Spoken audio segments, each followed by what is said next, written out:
add her in physically on the screen. Oh, yeah. Y'all don't mind me. Hello. We're just getting ready to link Tahereh. You gotta wait till she joins in. Yeah. Are you guys panicking? I'm panicking. Yeah. Let's see here. Me searched. Excuse us, guys. I'm putting. I think you have to wait till she joins in. Yeah. Y'all just give us a second. We are getting ready and waiting.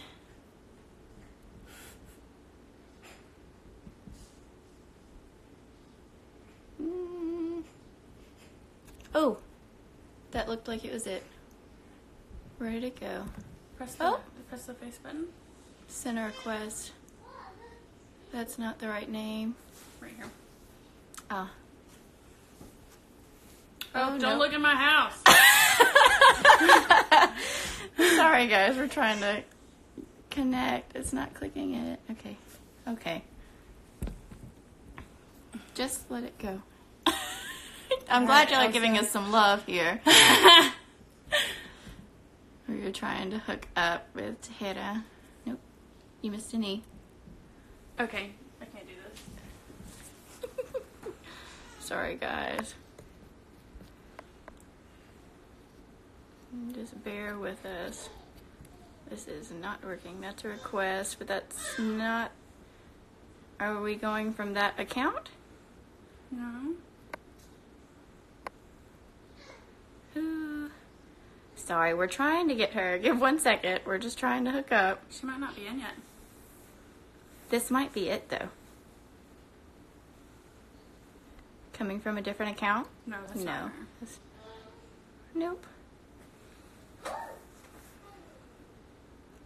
Sorry, you guys. We're trying to I feel like they might be make excited this on work. this heart. Yeah, we look like we're a lot of excitement. Yeah, we're just waiting for her to join. Give 1 second.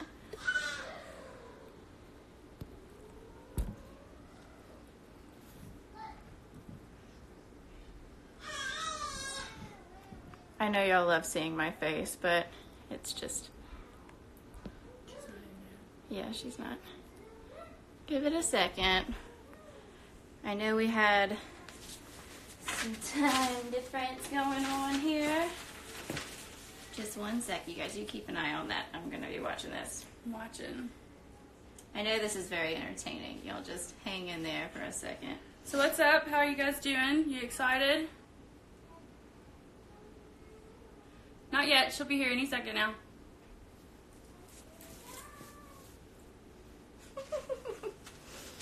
E. Oh, yeah. That's our pet pterodactyl. You might hear him. Oh, There she is. Sure that works.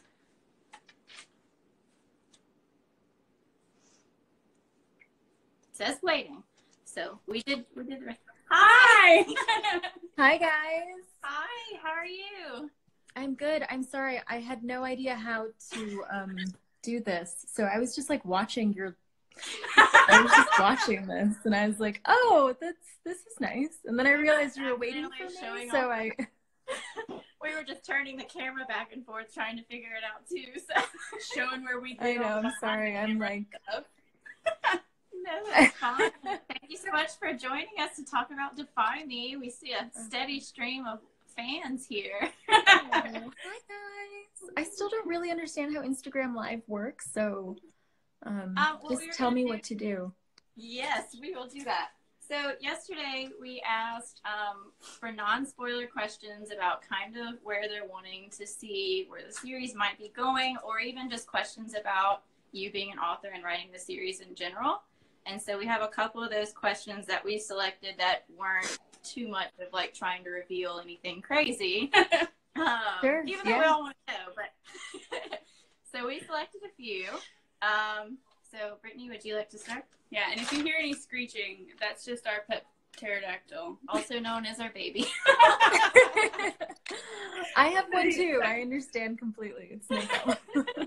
We brought bribed her daughter, and we're like, if you keep Griffin quiet in here, we'll give you gummy worms. Oh. Okay, we'll just jump right in. Who is your favorite point of view to write from for the series, for especially with Defy Me, and why?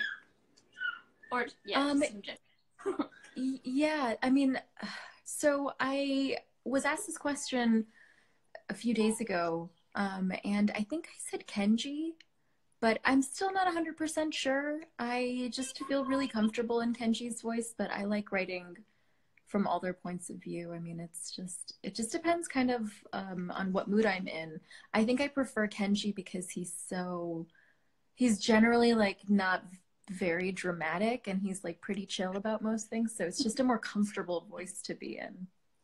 I think I have an ongoing collection of all of the nicknames and phrases that Kenji uses that I like to save. I'm like, I'm gonna use this one day. Yeah. No, it's fun. Okay, so a lot of people were asking where your inspiration came from for both the series title names, and a lot of people are asking about the differences between the eyes and why that progression, where that came from. So the difference in the like style of the eyes or the they were just color? kind of asking why the eyes, or where that inspiration came from to choose the different eyes and everything. I wish I could take credit for like the cover designs of these books. I feel like it is certainly a conversation that I'm a part of now, now that we're so far along in this, you know, and so committed to this design choice. But so like the titles and the covers, like that was the eyeball, that was not my idea. My original title for this series for the very first book was Touching Juliet, which my publishers shot down for obvious reasons, and they were like, this is not this is a book for like a, you know, it's an inappropriate title, and it implies like a lot of like inappropriate things. And I was like, well, you know, it is a lot about touching, but they were like, there's no continuity here. Like, what would the second book be called? Like, you know, Washing Warner or whatever. Like, it wasn't gonna work. And so we worked really hard to come up with a title. And Shatter Me just like seemed to work because she used the word shatter a lot. I think, I mean, this was like almost 10 years ago. I can't even remember exactly where that came from. But, and then from there, the verb plus me just kind of stuck. And then the eyeball was like, so you remember we had the like Kardashian in a wedding dress original cover. That's what I like to call it. That's how I felt about it. I was like, this girl's like in a wedding dress on a runway. And I thought it was really pretty, but I was like, she never gets married in this book. She's never wearing like, I mean, she sometimes wears really pretty dresses, but anyway, it was just like a moment. I think there were a lot of books with girls in ball gowns on the covers. And so my publisher was like, this is the thing that we do. And I was like, whatever, it's not, you guys, you know. And so when everyone realized that it was like not really the ideal choice for these books, we decided to go in a totally different direction.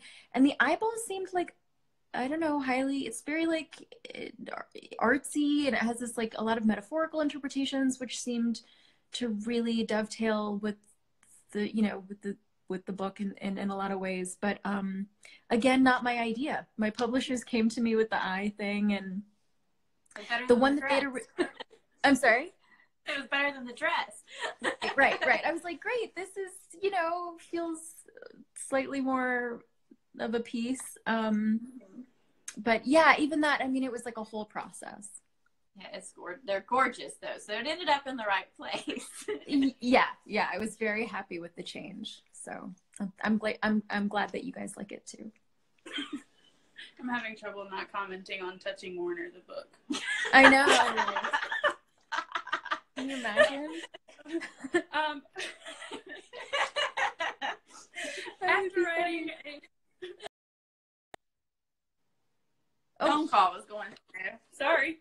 After writing no a very large expanse of sea, how was it going between the two very, very different worlds and storylines?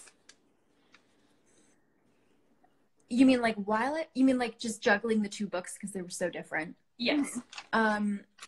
It was hard. I think it was not like so hard that it was impossible, but it was, I do like deep dives into my characters in order to be able to like fully immerse myself in their voice and in the like storyline, like to maintain the momentum of like just the emotional through line in all of my books. And it was a little challenging to balance the two. But they felt so different. They felt so different that there was no confusing them. It was just like they took me on very different emotional journeys. It was the first time I'd ever done something like that, like had to balance these very different things like at the same, in a very similar time frame. So I don't know, it was challenging for sure, but what I did to deal with it was I just read my own books a lot. So like when I was like working on the Shatter Me books, like I would constantly read them. So like I would keep those voices present in my mind at all times so that I wouldn't get the voices confused. And then when I was working on the contemporary, I read it a lot. Like I would keep copies on my phone, like constantly, like before bed, I would just like read and reread and just like remember the characters' voices as much as I could. Okay. I guess kind of on the same level as that. For those of you who have not started A Very Large Expanse of Sea yet, it is centered around a teenage girl named Shirin. Is that how you pronounce it? It's Shirin. Shirin. Yeah. It's pretty no matter what. I love it. But it's taking place after 9/11, and she's a Muslim teenager kind of dealing with that backlash of treating her for things that out of her circumstances. And I guess my personal experience is I loved kind of how both her and Juliet seem to be going through all this judgment about things out of their control. Like Juliet's power is not her fault, and it's not something that was, she asked for.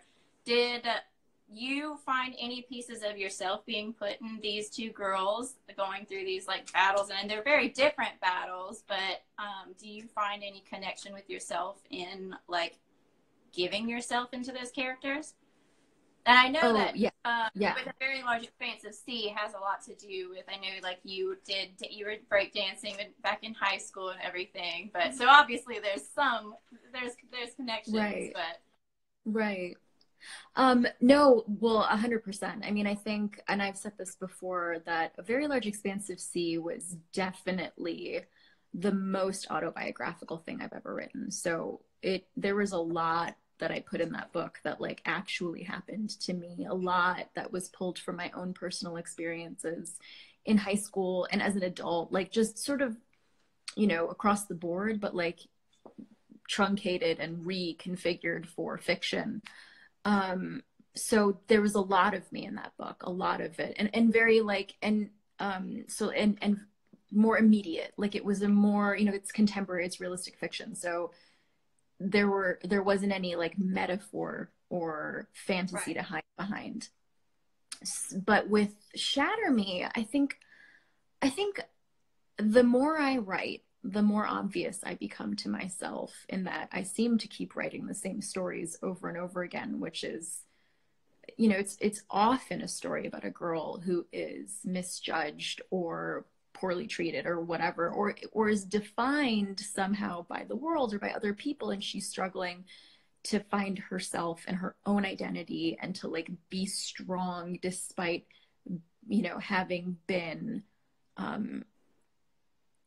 like not exactly crushed by the world, but like the world has treated her unfairly and she's trying to find her way through that. And I feel like that's something that it's 100% something that I went through as a young person. And it's like a story that I'm really drawn to. I'm really drawn to stories of like overcoming adversity.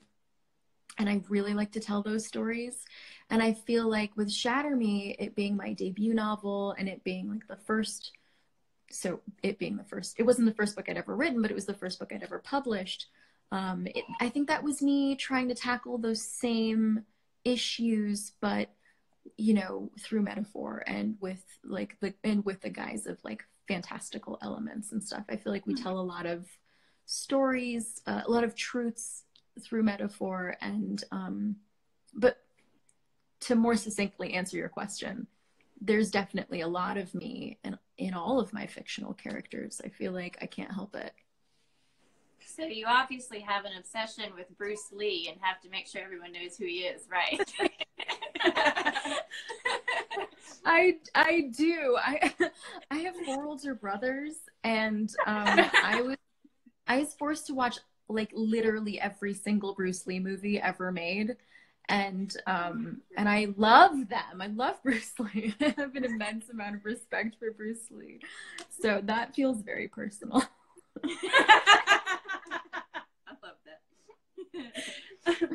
Which character can we expect the most growth from in Defy Me? That's a great question. I mean, you know, my knee jerk is to say Juliet, because she's always growing.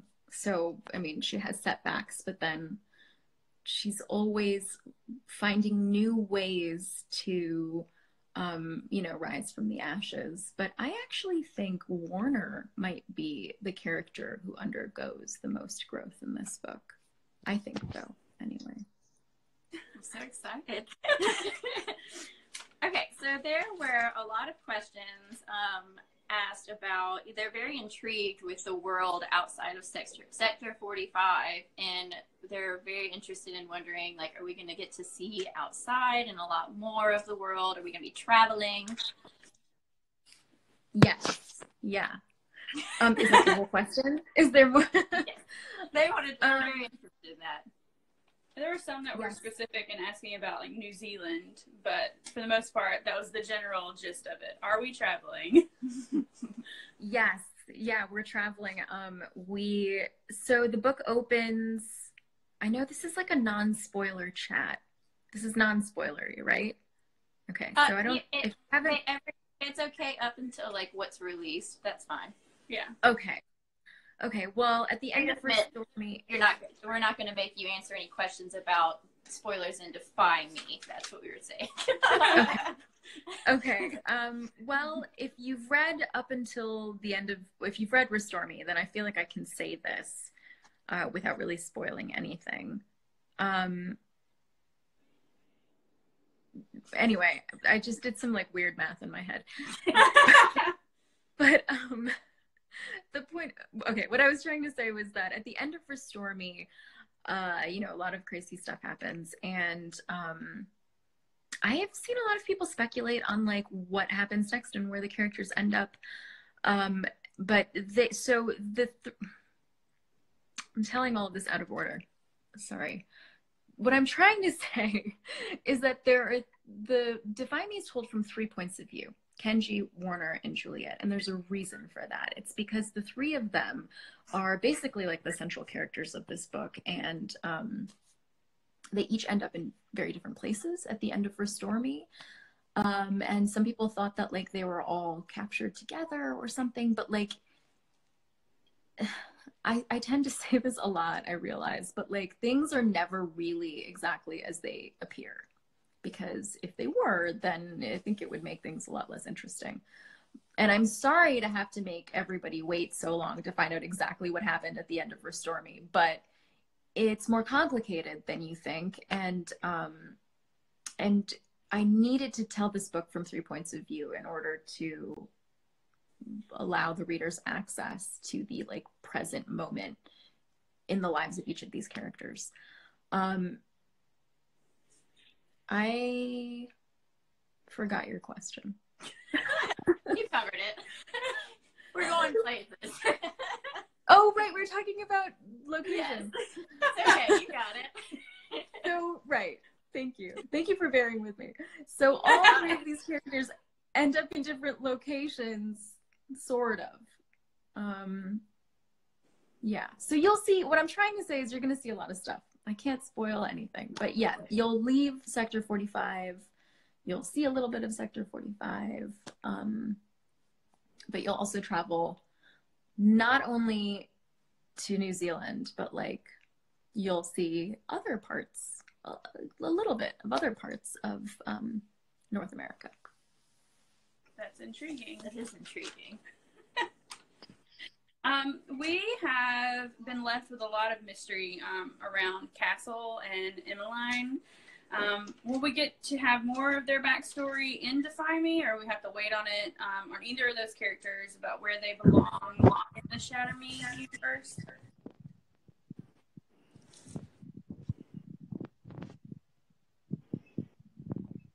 Oh, wait. Uh-oh. Your voice is gone. Wait, what happened? Oh, there you are. Your voice disappeared for a second. Oh, sorry. Yeah, I didn't hear the last part of what you said, actually. Okay. We've been left with a lot of mystery around Castle and Emmeline. Will we get more backstories on either of those two characters about where they belong in the Shatter Me universe in Defy Me? I think so. I don't know if you'll get like all the information you want, but there's definitely a ton more information about Castle and Emmeline for sure. Awesome. I love the whole intrigue behind Emmeline. I'm like, oh, where's she going with this? What's happening? So you tease us. Yeah. You kind of dangle that for us there in that last book. I'm like, who is she? What's going on? I know. I'm sorry. I wish I could say more about that, but I really can't say anything about her, I think, without it. Yeah, no, we know. Very, we figured. Yeah. Okay. I think the most important question that everyone was asking is how many tissue boxes will they need while reading Defy Me? Oh my gosh. I mean, I hope so. I want you to cry. I want you to be emotional. I certainly was, but like, I don't want you to cry in a bad way. Like, I don't want you to, like, it's not going to be like,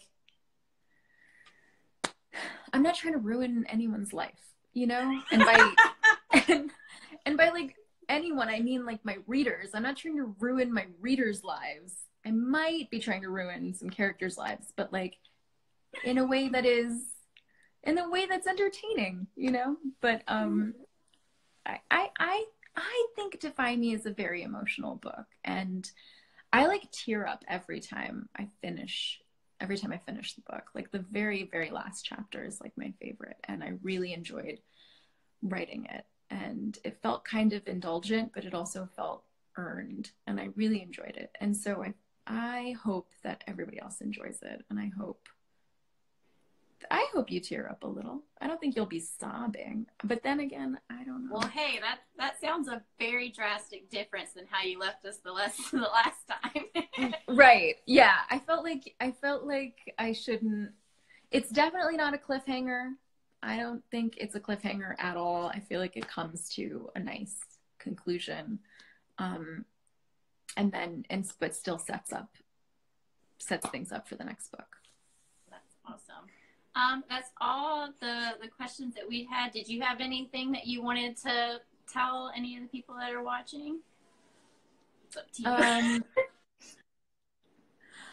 I mean, I don't know. Like there's always so much I want to say. Like sometimes I want to be like, I hear some things from people, or I read things sometimes, and sometimes I think people are they think I'm meaner than I actually am, and I'm sometimes surprised. I'm like, who hurt you?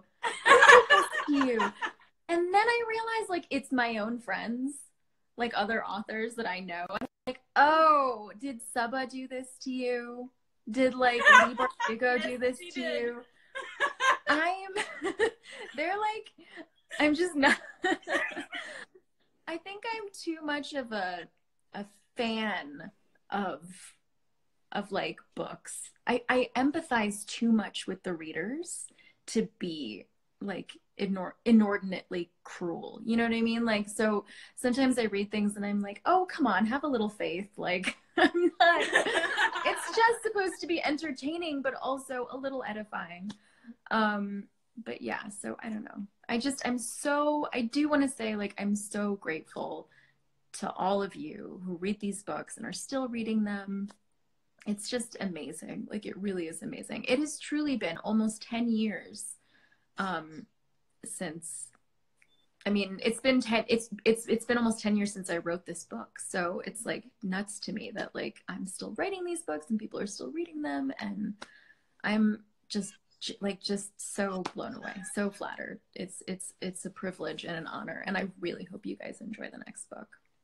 So thank you. The most overwhelming comment that was submitted, there were tons of girls who came in there to say thank you so much for writing a story that, even though in fantasy worlds they were able to connect to, with overcoming what people thought of them, and a lot of them had such wonderful things to say about like having a character that they could connect with, and I think that was important for you to hear. So they just kept saying thank you so much for making a wonderful story. I don't have any questions, but thank you. That is so sweet, so sweet. I'm like, truly, it means so much. So thank you all. Thank you so much for taking the time. But we forgot. We were also had a lot of questions about socks and Warner's socks. Oh my gosh. Oh. That was about 10 times. People were like, so does Warner wear socks? You don't have to answer that, but you're aware. We need you to know that people are really interested in his socks. I know, because he hates not having socks on. I love that anybody cares. It's very distressing to him. It's like palpable to me how much he hates not having socks on. So your question was like, in Defy Me, does he wear socks? Was that the question? There were lots of questions just in general asking about his socks, and then there were a couple asking if he also slept in socks. I think there was a joke in one of the books before about his socks, about Warner wearing socks and everything that he does. In the last 24 hours, I've questioned everything and feel the need to find her. I was like, what did I miss? Yeah. So I didn't know. We just had to bring that up. There was multiple people very concerned about Warner's socks. So, I mean, as well you should be. It is extremely concerning. It is. So no, I mean, I don't know if I should say this. It's like kind of a spoiler. I don't know if you guys want any, like, well, it's kind of a spoiler. Or is it a spoiler? Isn't it pretty obvious? Everything is up to you. If you want to give us something, we won't say no. Okay, well, no one will tell anybody. All I was going to say was that, yeah, I think I can say this. I mean, the book's going to be out in a couple of months. And if you've read Restore Me, I mean, don't listen. If you have not read Restore Me, don't listen to what I'm about to say. Plug your ears. But if you've read Restore Me, I think this is pretty obvious. But basically, like, Warner gets captured. And he's like in isolation at the start of Defy Me, and he does not have any socks at one point, and he's extremely distressed about it, like possibly more concerned about his hygiene than anything else. And I felt like that really felt to me. Like, yeah, he's like more concerned about those. But he's gonna be fine. He'll eventually get socks. He's gonna be okay. He'll get his socks eventually. But thank you so much for taking the time to talk with us. We greatly appreciate it. And thank you for figuring out the Instagram live world for us. I'm so sorry. I was like, oh my God, they're waiting. Oh, I have to. Oh, they're waiting for me. I was just like watching your. I was like, I don't know how this. I don't do Instagram live, so. I'm sorry, forgive me. But thank you again. Thank you for everything. This was so fun. Thank you to all of you who are listening or watching or whatever. Thank you so much. Bye, guys. Bye.